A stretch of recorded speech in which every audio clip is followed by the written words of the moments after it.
So let's start today by talking about some misconceptions that are pretty common to have and that you may also have.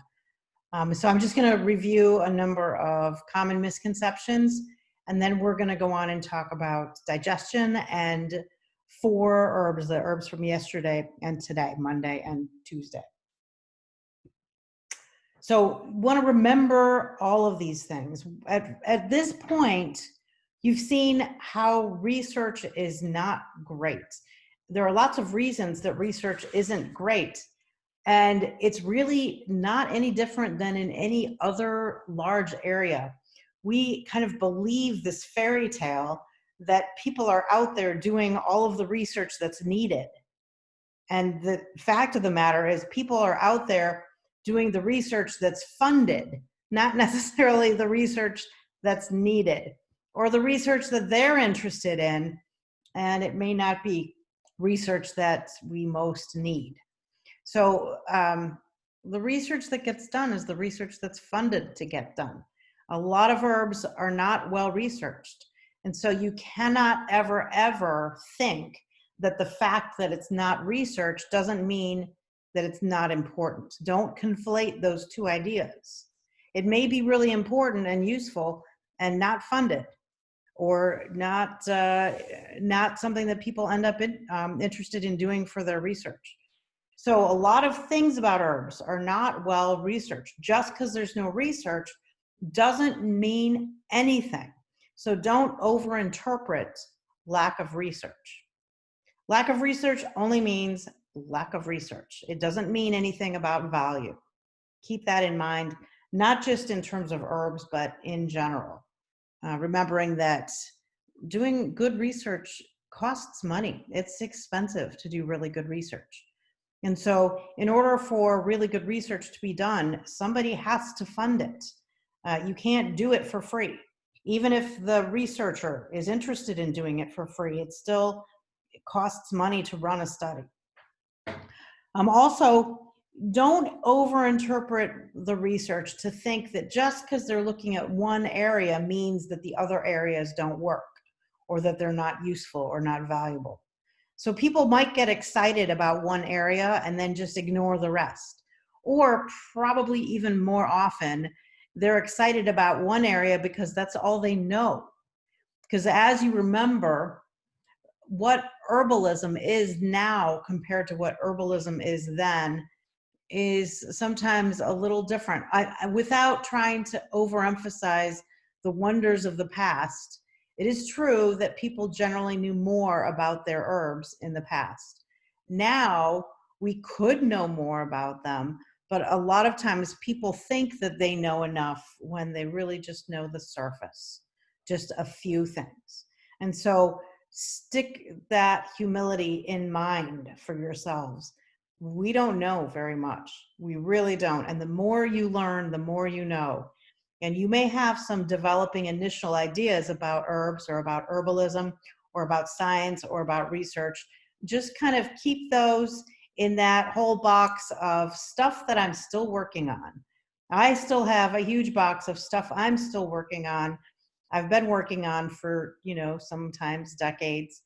And it doesn't mean anything. It just means we're still learning and we're still so willing and interested in being humble. So, for example, black cohosh, as you heard yesterday, I think David Hoffman talked a little bit about black cohosh and how people got very, very excited about this herb for one or two particular things and left out other large areas of what it used to be used for. And then the current fad kind of overtakes, for example, like with the St. John's wort idea. People don't think of St. John's wort in generally as anything other than an antidepressant herb, when that's not its best use.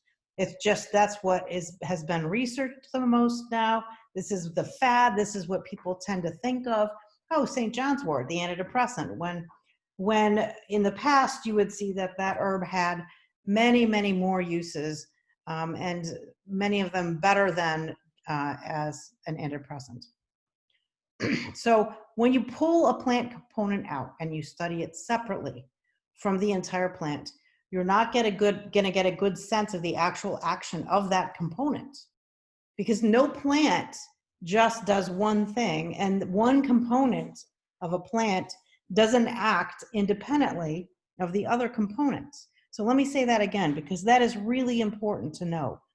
One component of a plant doesn't act independently of the other components.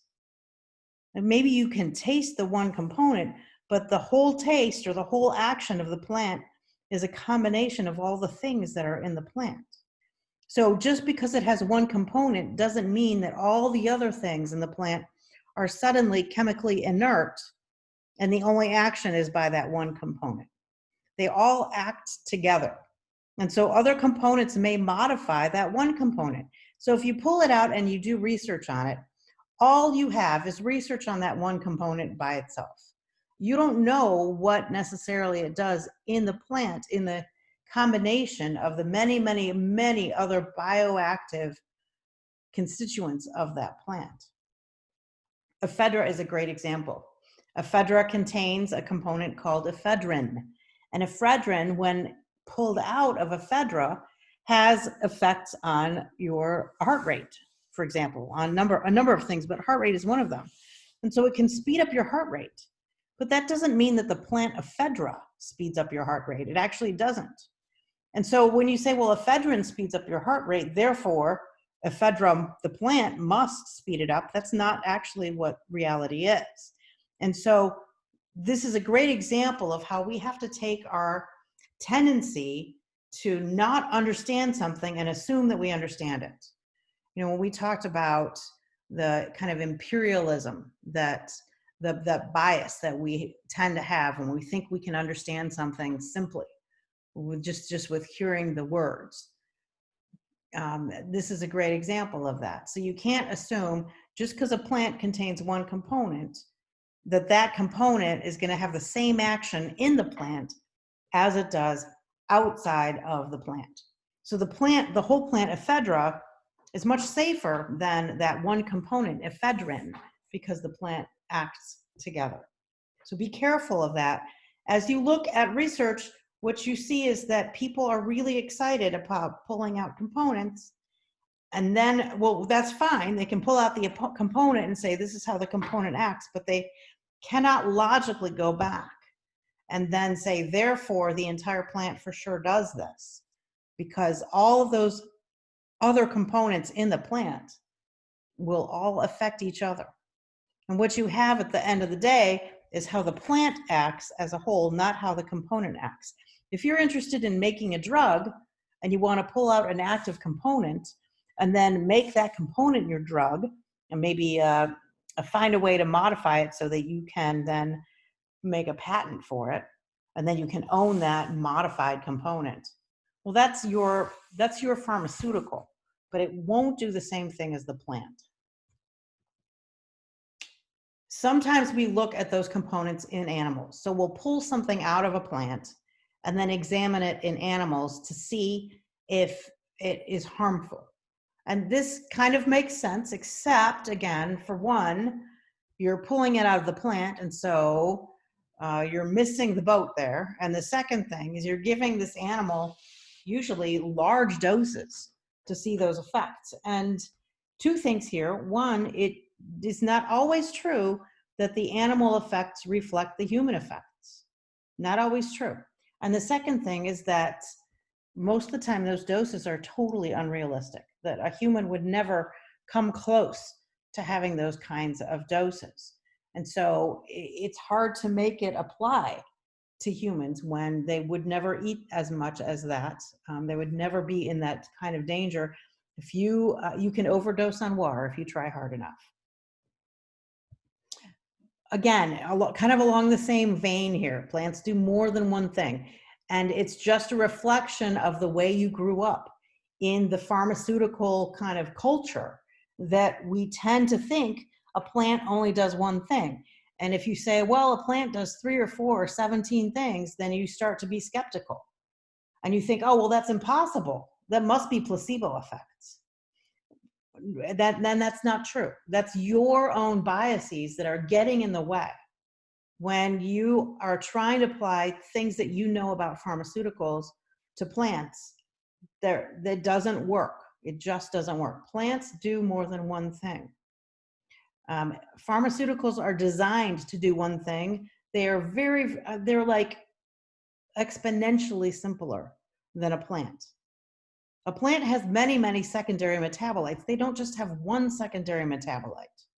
They have many, many ways of getting the impact from the environment that they need. So of course they have a secondary metabolite that might help them be more attractive to pollination, and a different secondary metabolite that might help them fight off infection, and a different secondary metabolite that might strengthen their cell walls, and a different, there are lots and lots of secondary metabolites that plants have. And those secondary metabolites are where that medicinal action generally is. And so what you see is that you can have plants that do more than one thing. You have multiple secondary metabolites. It makes no sense that they only do one thing. That's just silly. And so don't assume that it's the placebo effect when you see a plant doing multiple things. Be careful when you're looking at information, any information, whether it's your aunt's blog or it is PubMed or anywhere in between.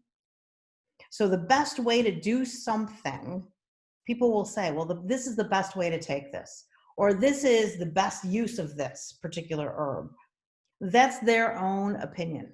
It's their own opinion. It may have nothing to do with science. They just say, this is the best way to do it. And now it's on a blog, or now it's on a website, or now it's even in an article. And that might just be the function of what that particular person finds appealing. And so that's what they write. Well, this is the very best. It's kind of like saying, this is the best restaurant. Well, that's my opinion. It doesn't mean that there's any scientific validation that this is the best restaurant, because then you'd have to operationalize what that means. People haven't done that. So don't be confused and interpret what is science from what is not science. A lot of things that we're doing in this class, I think, are trying to help you strengthen your idea of what science actually is, and how science can actually be incredibly useful, but also how science is abused and not understood, and how methodology is often kind of skipped over. So again, along with those lines, just because you don't find it doesn't mean it doesn't exist. And here, the important thing to remember is the lack of evidence isn't evidence for the lack. Okay, just because you don't have evidence for it doesn't mean it doesn't exist. There's no sense in which the lack of evidence means that thing doesn't exist. It just means that it hasn't been looked at, and there are so many things to look at and so little money to look at them with. There are lots of things that haven't been looked at all. So for example, holy basil. A lot of people talk about the effect of holy basil on digestion. And in fact, I've used it in a formula for digestion. It's very helpful. It's wonderful in that way. It's wonderful in other ways too. Just because you can't find that research on something else, first of all, doesn't mean the research doesn't exist. You may not just be able to find it. Also, it doesn't mean, even if you can't find it or anyone can't find it, it doesn't mean that those effects don't exist. It just means they're not researched. So again, for example, holy basil has psychological effects. So it helps with generalized anxiety. It's neuroprotective. It helps people with cognitive improvement in terms of their cognition, cognitive activities, memory, that sort of thing, focus. It helps with fatigue, and it helps with stress. Those are all things that holy basil helps with that are in the literature, in PubMed, pretty easy to find if you know how to search.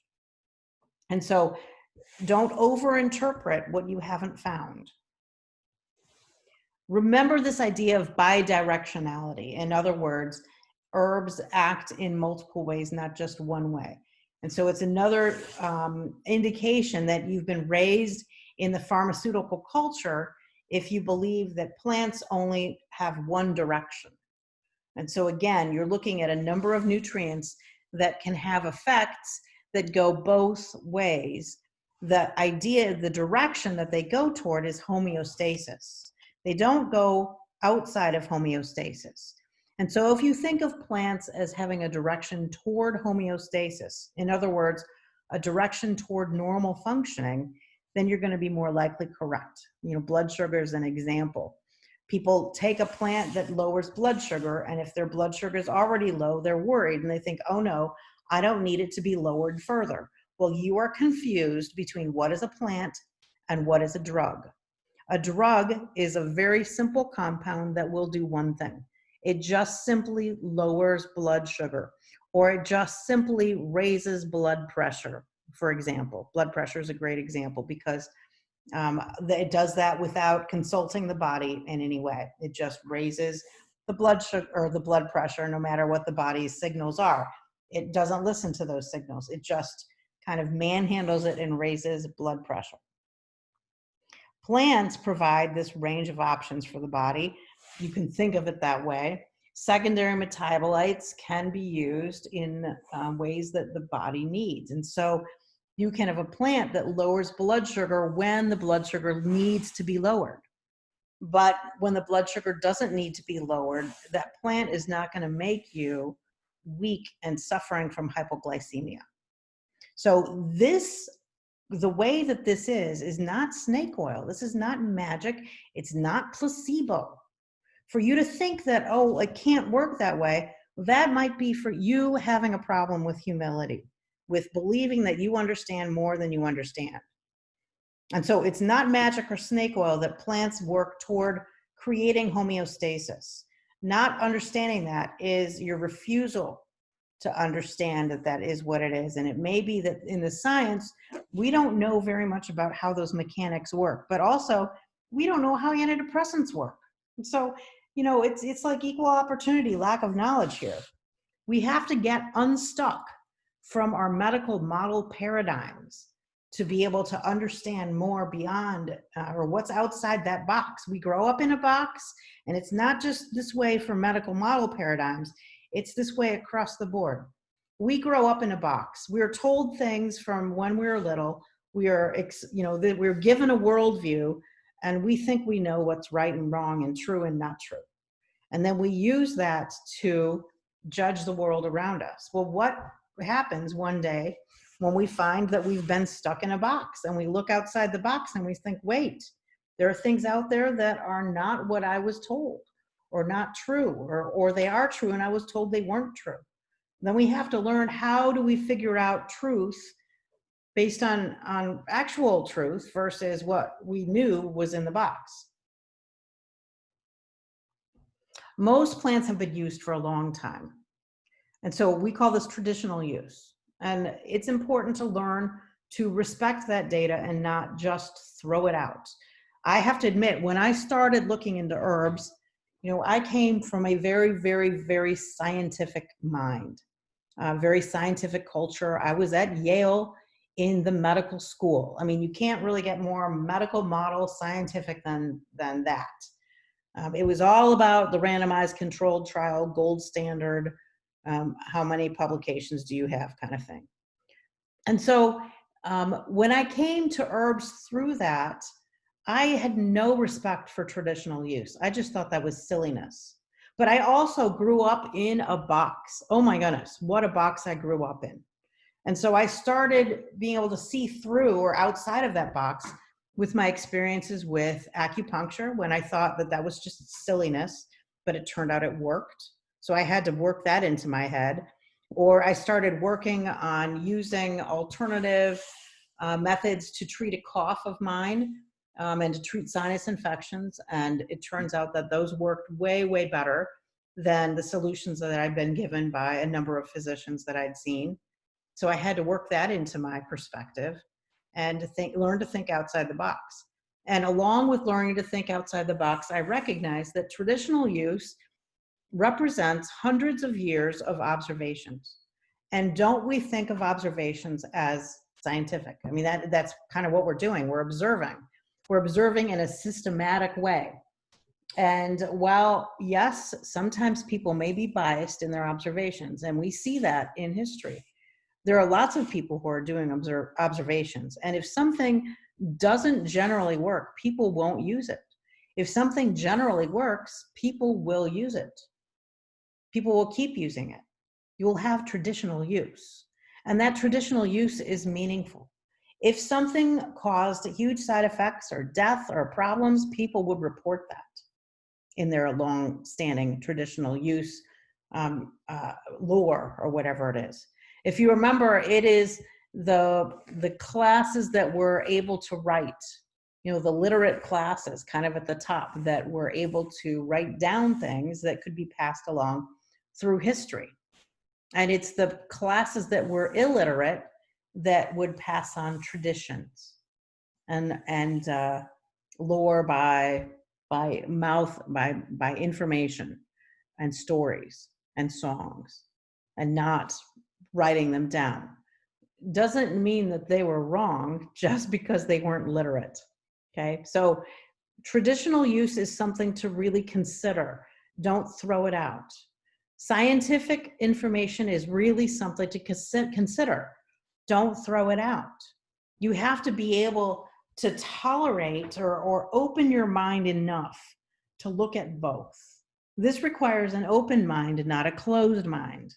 And so if you look at both and you see them as various different sources of information, that will be much more useful than just saying that all traditional use is silly and it doesn't mean anything. And so respect the fact that many plants have been used for a long time, and that because they've been used for a long time, people know, the people who have used them know about whether or not they're helpful with pregnancy or infants and such. Most plants are not tested for this because, again, funding. This is a funding issue. And if there's no profit to be made, why would people put money into this? Unless they're people who just really love plants and happen to have money with them that they can use to do studies.